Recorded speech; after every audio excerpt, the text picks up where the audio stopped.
Three fake HOA security officers kicked down a homeowner's door, convinced their self-appointed authority mattered more than the law. They thought they could bully their way in, using intimidation and arrogance to force compliance. But they didn't expect 90 kilograms of pure pitbull justice waiting on the other side.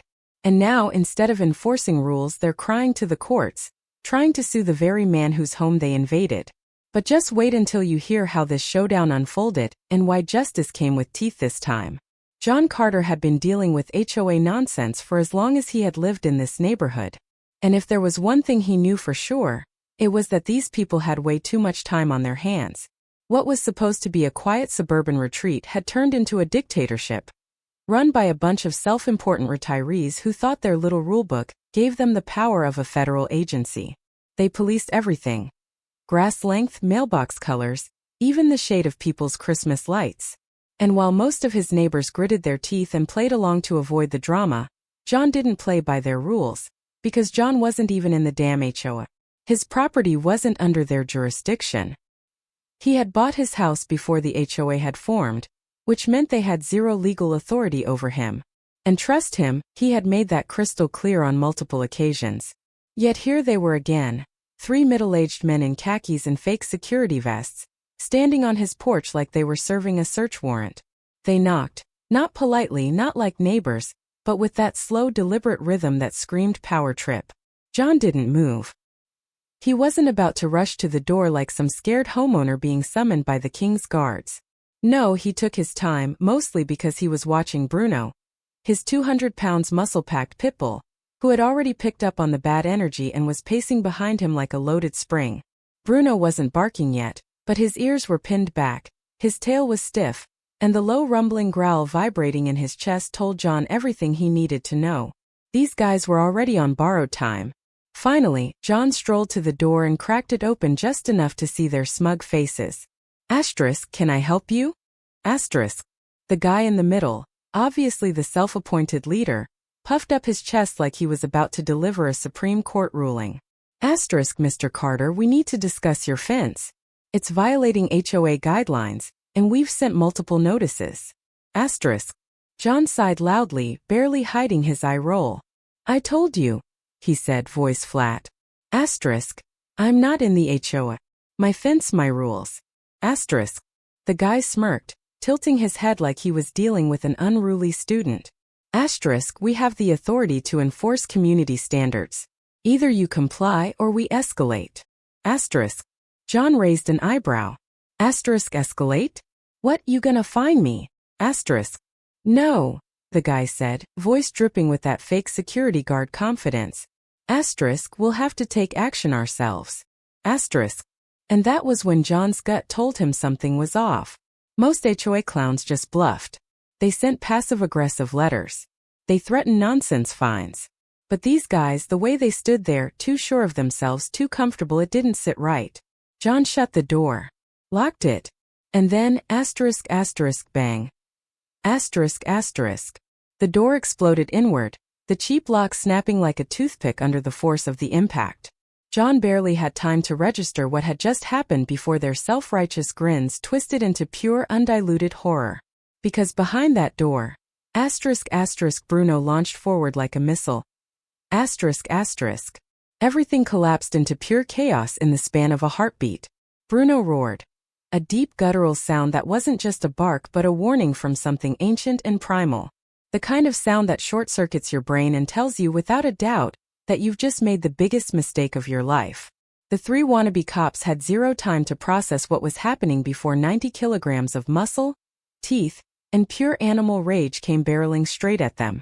The first guy, the leader, the one who had been acting like he was the law, fell backward so fast his own feet betrayed him. 1 second he was full of arrogance. The next, his arms flailed as he hit the floor like a sack of bricks. His smug face? Gone. Erased. All that remained was sheer, unfiltered terror. Terror. The second guy, he froze completely. Maybe he thought if he didn't move, Bruno wouldn't see him. Fatal error. Bruno didn't even look twice at him because the third guy had already turned and ran. Smartest decision he'd made all day. Too bad it was already too late. Bruno was on him in 2 strides. The pitbull launched, collided with the guy's back, and sent him soaring onto the front lawn with a bone-rattling thud that made John wince out of second-hand pain. The scream that followed, high-pitched, desperate, the kind of sound that would haunt a man in his sleep for years. John strolled out onto the porch like he had all the time in the world, arms crossed, watching the absolute train wreck unfold in front of him. Asterisk, you were saying? Asterisk. The leader, now a human embodiment of regret, scrambled back onto his feet, his khakis 2 shades darker than before. His voice cracked. Asterisk, call him off. Call him off. Asterisk. John leaned against the doorframe, raising an eyebrow. Asterisk. Oh, now you want to negotiate? Asterisk. The second guy, finally breaking free from his frozen state, noted the hell out of there. No words. No dignity. Just straight up sprinted down the street like a cartoon character. Arms flailing, legs moving like they were controlled by a glitching video game AI. Meanwhile, Bruno had the third guy completely pinned. The poor idiot lay on his back, too afraid to move, eyes locked on the massive jaws hovering just inches from his face.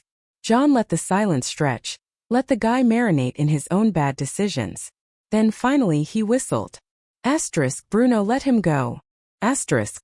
Bruno let out one final deep growl, a promise that next time, he wouldn't be so generous. Then slowly, with deliberate, menacing slowness, he stepped back. The guy on the ground didn't move. Not an inch. He was probably just trying to figure out if he was still alive. The leader, still stumbling, still desperately clinging to the last scraps of his shattered ego, pointed a shaky finger. Asterisk. Yeah, you'll regret this. Asterisk. John tilted his head, a smirk playing at his lips. Asterisk. I don't know, man. Looks like you're the one regretting things right now. Asterisk. And just like that they ran.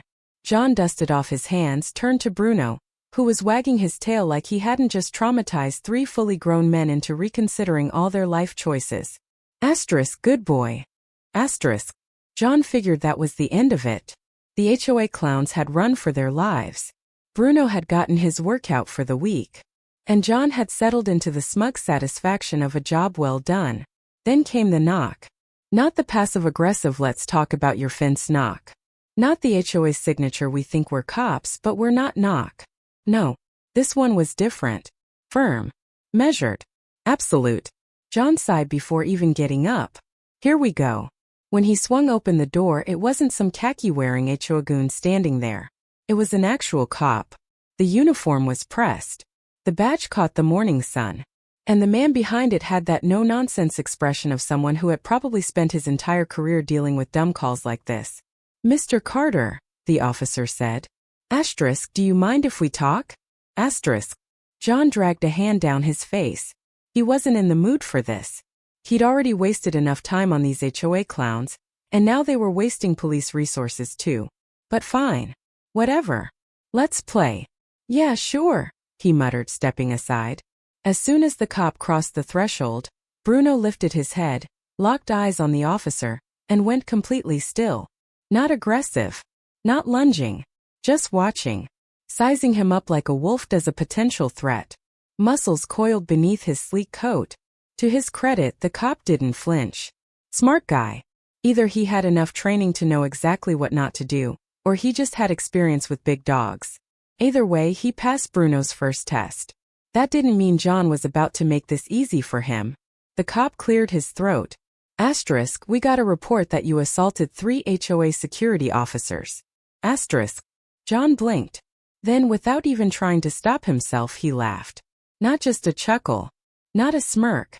A full-bodied, head-tilted back, are you serious right now laugh. When he finally wiped the corner of his eye, he saw the cop looking at him like this is not the reaction I was expecting.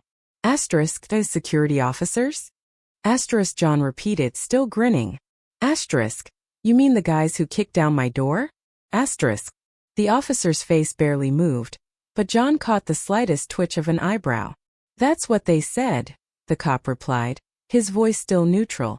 Asterisk, they claim you set your dog on them. Asterisk. John's grin widened into something downright dangerous. Amused? Set my dog on them? He echoed, crossing his arms. Asterisk, no officer, I didn't set my dog on them. Bruno here simply reacted to a home invasion, as any loyal, well-trained guard dog would. Asterisk. Bruno, as if on cue, let out a low, drawn-out yawn, the kind that somehow still sounded threatening. The cop hesitated just for a second, not like he was doubting John's story. More like he was realizing just how stupid the situation was. John could see the gears turning in his head. So 3 middle-aged HOA guys kicked down this man's door, and are now crying to the police because they got exactly what they deserved? But being the professional that he was, the officer didn't say that.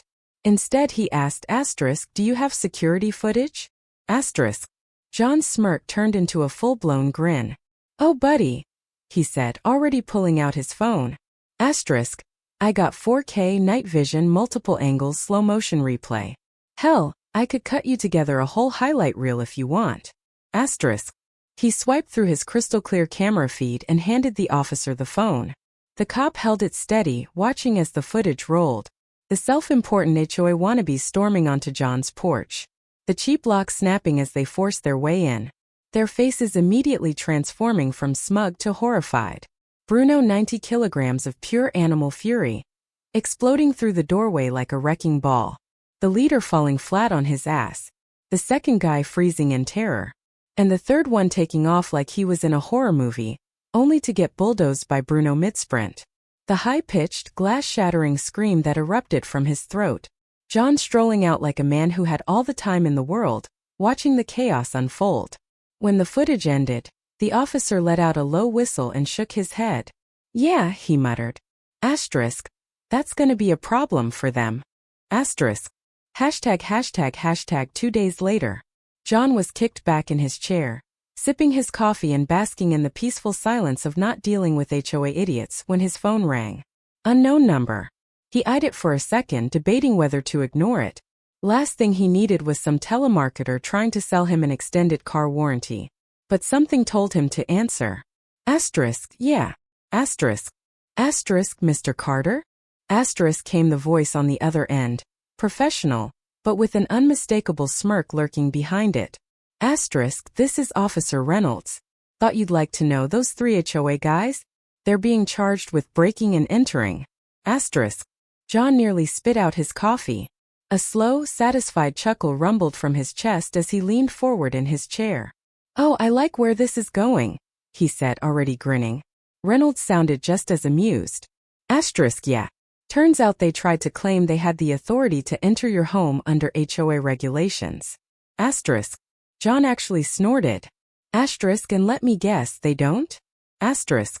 Not even close, Reynolds replied. Asterisk, legally speaking, they had as much authority to enter your home as a Jehovah's Witness with a clipboard. Asterisk. John let out a low whistle. Asterisk, man. You mean to tell me that 3 grown-ass men committed an actual crime, got their asses handed to them by a dog, and then thought they could just spin the story to the cops? Asterisk. Reynolds chuckled. Asterisk. Oh, it gets better. Asterisk. John sat up straighter. Asterisk. Oh, please tell me there's more. Asterisk.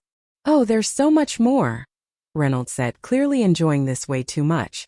Asterisk, one of them, you're gonna love this, the one who got tackled? He's trying to sue you for emotional distress. Asterisk. There was silence for a moment. Then John exploded with laughter. Not a polite chuckle. Not a mildly amused smirk. A full-bodied, head thrown back, knee-slapping, tears in his eyes kind of laugh. Even Bruno, lounging at his feet, perked up at the noise, tilting his head as if to say, what the hell is so funny? John barely managed to get a breath in. Oh my God, oh that's precious, he wheezed. Asterisk, what's his argument? That my dog hurt his feelings. Asterisk. Pretty much, Reynolds said, and John could hear the smirk in his voice. Asterisk claims he's been emotionally traumatized since the incident. Asterisk. John wiped his eyes, still grinning like a madman. Let me get this straight, he said, trying not to laugh again. Asterisk, the guy kicked in my door, illegally entered my home, and then got his ass tackled for his trouble. And now he's crying about it? Asterisk. Asterisk, yep. Asterisk. Asterisk. And he seriously thinks that's gonna fly in court? Asterisk. Apparently, Reynolds said. Asterisk, his lawyer is arguing that your dog was a lethal weapon, and that he feared for his life. Asterisk. John snorted. Asterisk buddy, if Bruno was a lethal weapon, that man wouldn't be trying to file a lawsuit. He'd be filing for a tombstone. Asterisk. Reynolds actually laughed out loud at that. John sighed, shaking his head. Asterisk, well, tell him I'll see him in court. And tell him to bring some clean khakis this time. Asterisk. Will do, Reynolds said, still chuckling. John hung up, tossed his phone onto the table, and leaned back in his chair, hands behind his head. Bruno, still watching him, let out a low huff, his tail thumping lazily against the floor. John reached down and scratched behind the dog's ears. Asterisk. Guess we'll have to put on a show for the judge, buddy. Asterisk. Bruno let out a content sigh. Like he already knew exactly how this was going to end. John smirked.